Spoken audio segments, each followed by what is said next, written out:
Aujourd'hui, j'aimerais te parler des effets à long terme que pour moi a eu l'hypnose. Rétrospectivement et sur du coup 4-5 années de pratique. Donc j'ai commencé en 2021 en faisant une séance avec un thérapeute. Ensuite, j'ai aussi eu tendance à faire de l'auto-hypnose de mon côté. Et j'ai ponctué les séances à une fréquence qui était pas vraiment régulière en fait. J'y allais pas tous les 2 semaines par exemple. Il y a eu des périodes où j'y allais de manière plus rapprochée, d'autres périodes où j'y allais pas pendant plusieurs mois. Ça a été assez aléatoire en fait, en termes de fréquence. Et en 2022-2023, je me suis formée. Donc pendant les formations, il y a beaucoup d'entraînement entre les stagiaires et du coup, c'est des moments aussi où on fait beaucoup de séances en fait entre nous. Donc c'est des moments assez intenses, surtout quand on est sur une semaine complète et qu'on fait ça tous les jours. Et donc qu'il y a beaucoup d'hypnose sur une période assez courte. Là, je vais vraiment dans cette vidéo parler des effets sur une échelle plutôt globale. Là, c'est plutôt, après toutes ces années, qu'est-ce que j'en ai retiré, qu'est-ce que ça m'a globalement fait. Je dirais qu'un premier truc qui a vraiment été travaillé sur le long terme, c'est l'anxiété. Et que j'ai vraiment senti une très grosse différence en fait entre 2021 et maintenant. C'est-à-dire que j'avais, et j'ai toujours un petit peu, mais de l'anxiété sociale, de l'anxiété de performance et de l'anxiété tout court, au sens où j'anticipais beaucoup. Ça se manifestait surtout comme ça chez moi. Je suis pas trop du genre à ressasser le passé ou à ruminer des choses, mais plutôt du genre à vouloir à projeter ça sur le futur, c'est-à-dire par anticipation et par peur de certaines choses, vouloir à tout prix anticiper l'avenir pour avoir une impression de contrôle ou en tout cas être rassuré, de parer aux éventualités. Sauf qu'en fait, on n'est jamais prêt à ce qui peut arriver. Et en réalité, ce fonctionnement, il est très nourri par justement des insécurités qui très souvent ont leur origine. C'est ce que moi j'en déduis, en tout cas pour mon propre vécu, mais je serais intéressée de savoir ce que t'en penses toi. Mais des insécurités qui sont souvent très fondées sur des événements traumatiques ou une insécurité du lieu dans lequel on a grandi ou de figures d'attachement. Qui n'ont peut-être pas été suffisamment présentes ou qui n'ont pas été fonctionnelles. Et donc voilà, c'est quelque chose qui, en fait, je pense que pour des personnes qui ont eu des soucis avec leur entourage familial et de l'insécurité au sein de leur propre famille, il y a ce moment où on arrive dans l'âge adulte, on se retrouve seul, on fait notre vie et on rencontre des personnes, on se met en couple, voilà. Mais on a comme quelque chose qui est un peu inachevé. C'est un peu la sensation que j'ai, c'est que pour tout le monde, c'est quelque chose de pas simple, la vie adulte, le fait d'être autonome, d'être entre guillemets livré à soi-même, avec la nécessité de trouver un moyen de gagner de l'argent, enfin toutes les problématiques qu'on rencontre. C'est compliqué pour tout le monde, mais il me semble que ça l'est d'autant plus quand justement on a eu un socle, j'ai envie de dire, pas très sécurisant ou dysfonctionnel à certains moments ou ce genre de choses, et que du coup on est entre guillemets avec des choses enfouies, des émotions, des peurs qui parfois sont inconscientes. Ça peut créer des peurs de s'engager par exemple en couple, mais même dans la sphère professionnelle par exemple. Ça peut créer beaucoup de problèmes et ces problèmes-là, disons que c'est la vie qui va nous les régler si on se fait pas aider en fait. Moi j'ai vraiment eu cette volonté de justement me tester quelque chose pour me faire aider par quelqu'un à l'extérieur pour y aller plus efficacement, pour quelque part m'enlever des bâtons dans les roues que moi-même je pouvais pas enlever seule en fait. Et au niveau de l'anxiété, je dirais que c'est la première chose que je citerais. les autres vont peut-être découler aussi, les autres points dont je vais parler vont peut-être découler aussi un peu de ça. Notamment, là, la deuxième chose que j'ai beaucoup vue, c'est, et qui est pour moi directement liée, c'est le fait d'être plus dans le moment présent. C'est-à-dire qu'il peut m'arriver d'anticiper, et je le fais toujours parce que ça m'est utile par moment, de projeter, de planifier, de un peu calculer les différentes possibilités, ou de... Je veux dire, c'est pas un mécanisme de pensée que j'ai complètement abandonné ou que je juge inutile. Juste, il y a une chose entre le faire quand on a envie de le faire et une chose quand ça se fait tout seul de manière débridée. Et ça, c'est assez agréable de l'avoir de moins en moins et d'être du coup plus disponible pour ce qui est là, maintenant, en fait, en face de nous, ce qu'on est en train de vivre à ce moment précis. Et ça, j'avoue que, ouais, y a eu une grosse évolution à ce niveau-là. Une faculté, en fait, à être plus présente, à moi-même, mais aussi aux autres avec moi. Dans des moments où je suis aussi avec des personnes en face, en fait. Moi, j'avais un mécanisme qui est toujours relativement présent, mais de beaucoup me dissocier de manière naturelle. C'est-à-dire, je suis dans un moment de tous les jours et je vais partir dans ma tête. C'est quelque chose que je faisais énormément, que je fais toujours parfois, et qu'on fait tous. Et il y a une propension à ce que ça soit sain, déjà, et normal. Ceci dit, il y avait une période de ma vie, je me souviens quand j'étais ado, où je le faisais tellement que j'ai pas retenu grand-chose, en fait, de ces périodes-là. Parce qu'il y avait un besoin de fuir soit la surcharge,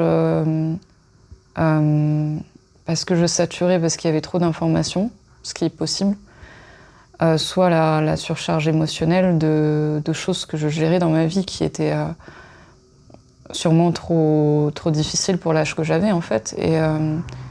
Et donc, il y a une période où vraiment je passais beaucoup de temps, je pense, à avoir ces mécanismes-là en mode automatique, très régulièrement. Et ma mémoire, du coup, ne fixait pas beaucoup de choses que je vivais dans l'instant présent.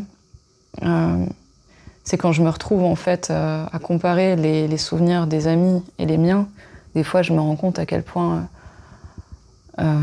D'ailleurs, ça m'a créé une croyance, ça, j'en parlerai dans une autre vidéo, mais... ouais, c'est quelque chose qui va beaucoup mieux aujourd'hui, c'est-à-dire que ce truc d'être beaucoup plus présente, beaucoup plus disponible et à ce qui est là, en fait. Et ne pas avoir cette espèce de tendance à s'extraire du moment en étant dans son espace mental intérieur, d'être plus là. Ce serait assez difficile à décrire différemment. Il y a eu des situations où je me suis retrouvée en état de surréaction, au sens où, pour le décrire assez simplement, il y a quelque chose qui vient me déclencher, me trigger une émotion vive. Et auparavant, il y avait beaucoup ce mécanisme de foncer vers la première option possible. C'est-à-dire que je me retrouvais dans une situation qui soit m'énervait, soit me touchait d'une manière stressante. Et j'avais tendance à réagir à l'époque en étant drivée par l'émotionnel. C'est-à-dire l'émotion me dictait la réaction.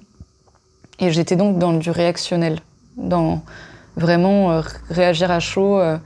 Et le premier truc qui me passait par la tête, je fonçais dedans. Si c'était dire à telle ou telle chose à la personne en face, bah, j'allais le faire, par exemple. Ou à l'inverse, fuir. Enfin, j'ai pas spécialement d'idées en tête, là, quand j'en parle. Mais...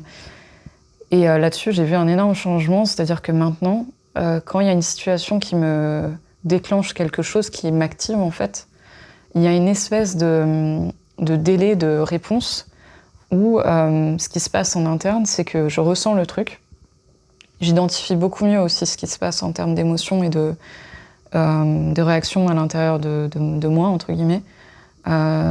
C'est aussi peut-être pour ça que je mets plus de temps Je sais pas. Mais en tout cas, il y a une forme comme si l'information venait de « Ah, je suis activée, ce truc-là me fait tel effet, ça m'est désagréable », de constater en fait ce qui se passe, l'émotion, la réaction, et d'avoir comme si j'avais de la place, comme si j'avais de l'espace entre moi, ma réaction, et les choix que je peux faire par rapport à ça.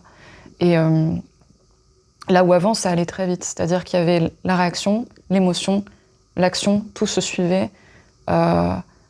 Et ça dégainait, quoi. Enfin, là, quand je dis dégainer, ça va être des situations, par exemple, où il y aurait de la colère ou une envie de se défendre qui serait impliquée, mais ça peut être autre chose. En tout cas, là, je pense à des réactions en lien avec d'autres personnes. Et maintenant, ce qui se passe, ça va être ok, je sens qu'il se passe ça en moi. J'étudie, entre guillemets, le truc où je laisse... je le vois comme quelque chose qui se passe, mais déjà, il y a une forme de mise en perspective, de mise en retrait de moi par rapport au problème, de distanciation, en fait, par rapport à l'émotion, par rapport à la chose qui vient de se passer. Et en fonction, je vois que ça me donne envie de faire ça. Et maintenant, j'ai ce truc aussi de me rendre compte que, ouais, j'ai l'espace pour penser en même temps, ouais, mais tu peux aussi faire ça. Ou tu peux aussi ne rien faire, par exemple. C'est un autre type d'action, la non-action. Et j'ai cette place-là pour me laisser un temps pour méditer, entre guillemets, sur la question de comment tu réagis à ça. Et déjà, est-ce que tu réagis? Là où avant, mais à aucun moment, j'aurais eu cette question-là de me dire, est-ce que tu réagis? Est-ce que ça vaut le coup de réagir ou pas? Ça, c'était une non-question, j'ai presque envie de dire, ça n'arrivait pas. C'était dans des situations, typiquement, où la colère, c'est une émotion qui fait aller assez vite en général. Et je pense à cette émotion-là en particulier, parce que c'est vraiment là-dessus que c'est ultra aidant, en fait, d'avoir cet espace-là. Enfin, il n'y a pas que ça, mais c'est comme identifier qu'en fait, il y a une partie de nous qui est activée par ça, et que c'est pas tout notre personne qui est obligée d'être concernée par cette émotion-là. Et c'est pas nier son émotion, hein, c'est pas ne pas lui rendre... je suis pas du tout dans l'idée qu'il faut supprimer ses émotions, les tasser, etc. Au contraire, c'est juste que ça me permet en fait d'évaluer la chose et d'identifier ce qui se passe, d'identifier si oui ou non ça saute sur des conclusions et que la réaction de l'animal blessé, entre guillemets, ou la partie de moi qui en fait souvent est réactivée par rapport à quelque chose qui s'est déjà passé avant. Parce que quand c'est des fortes réactions comme ça, en général, c'est parce que ça résonne avec des trucs plus importants. C'est pas des choses qui m'arrivent tous les jours, loin de là, quoi. Typiquement, ouais, c'est de se rendre compte si est-ce que c'est vraiment le même genre de situation, est-ce que c'est vraiment le même genre d'événement qui se passe, est-ce que je manque de nuances ou pas, quoi, en fait. Typiquement, la colère, c'est quelque chose qui va avoir tendance à focaliser, à mettre des œillères et à faire qu'on va... parce qu'on a peur que quelque chose se reproduise, on va avoir le mécanisme des défenses qui va très vite s'activer. Et du coup, on va se fermer à la nuance à ce moment-là. On va vraiment avoir un effet de focalisation qui va aller vers une et une seule issue. Et c'est ce truc-là d'élargir à nouveau le truc et de se dire « Attends. » Par rapport à la tristesse, il va y avoir aussi, je pense, une forme de tempérance. En tout cas, une forme de questionnement qui est de se dire ok, là, ça me fait ça. Est-ce que c'est moi entièrement qui pense ça ou est-ce que c'est une partie qui pense ça? Est-ce qu'il y a une autre interprétation possible? Est-ce que... en fait, remettre de la perspective, je dirais. Remettre de la nuance. Remettre de l'espace. Entre les événements qui déclenchent des choses et la véracité, entre guillemets, ou comme venir discerner ce qui est vrai dans la temporalité de ce qui est anachronique. Très très souvent, quand on a des surréactions comme ça, il y a un effet de peur que les choses se répètent, qui vient faire ce que je disais avant, c'est-à-dire on saute sur des conclusions parfois à cause de ça, et on fait du zèle en fait. Et ça peut amener des comportements qui créent des situations un peu irréversibles, parce que quand on répond à cette émotion-là, très vite, on peut se retrouver à dire des trucs qu'on va regretter après, par exemple, à des gens, ou à avoir des réactions, si c'est pas dire des choses, ça peut être partir, ou en tout cas avoir des mécanismes de défense, quels qu'ils soient, qui soient de manière d'attaque ou de fuite, ou de voilà, mais qui créent des précédents dans les relations dans lesquelles on est, et qui ont un effet dans la dynamique relationnelle avec les personnes concernées, quoi.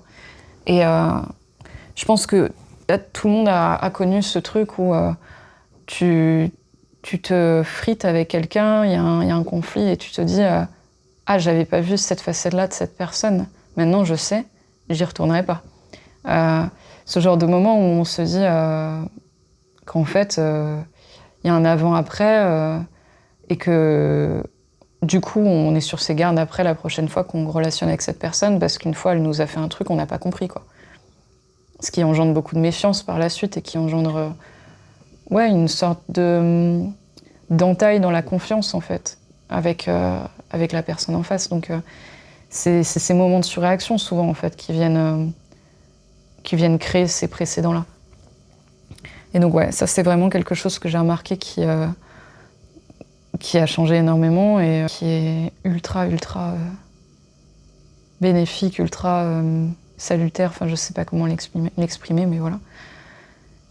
Je serais très curieuse de savoir si toi aussi si t'as une pratique de l'hypnose, même de l'auto-hypnose, enfin, qu'est-ce que ça t'a apporté rétrospectivement? Je pense que c'est toujours intéressant de se poser la question. Voilà, le fait de faire des vidéos fait que je me la pose. Si ouais, toi t'as d'autres choses que t'as vues, que t'as remarquées, je pense qu'il y aurait encore d'autres choses à dire. Là pour le coup, j'ai vraiment pensé à ces trois éléments-là. Mais je serais ravie en tout cas de savoir comment c'est pour toi, et de voir si ça résonne pour moi aussi, parce que c'est carrément possible qu'il y ait des trucs que j'ai pas encore observés de manière consciente, mais qui serait en effet le cas pour moi aussi. Enfin bref, comme d'habitude, hein, l'idée c'est que ça soit interactif aussi, donc voilà, n'hésite pas à commenter si tu penses à des choses. Je te remercie pour ton attention, et puis je te dis à bientôt pour une prochaine vidéo.